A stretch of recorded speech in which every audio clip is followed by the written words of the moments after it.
Hey guys, I mentioned yesterday that I still have cheese to do, and it's not ready yet.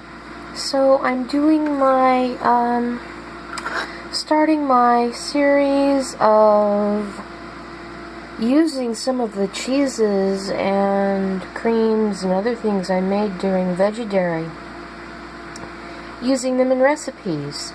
So this is an easy one. I went ahead and made mac and cheese with my mac and cheese sauce that I featured on the cheddar video, and I decided to instead of presenting it like I did on my blog, this is kind of a gross Americana thing. I took Ritz crackers, which are accidentally vegan, crushed them up, mixed them with melted butter, and topped my mac and cheese and baked it in the oven.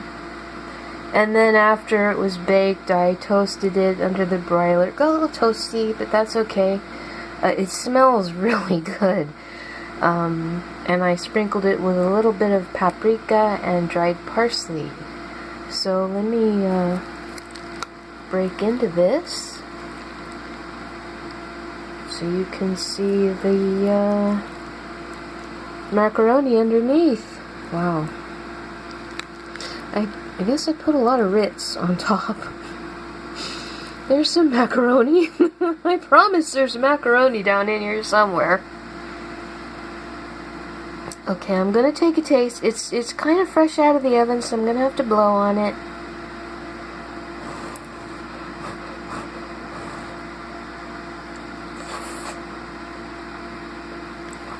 Ooh. Ooh, wow. That is really good. I let the macaroni and cheese sauce age for a day after I cooked it. You know, it's been a long time since I've made my own homemade cheese, but since I've been making it all month, store-bought cheese tastes kind of artificial to me because of the muffaletta sandwich I made for Mardi Gras had Violife provolone,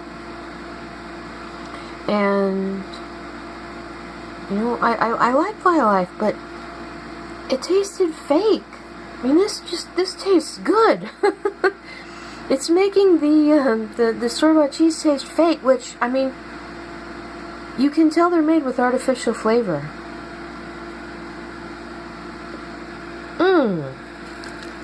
And this isn't. Wow. This is better than I expected.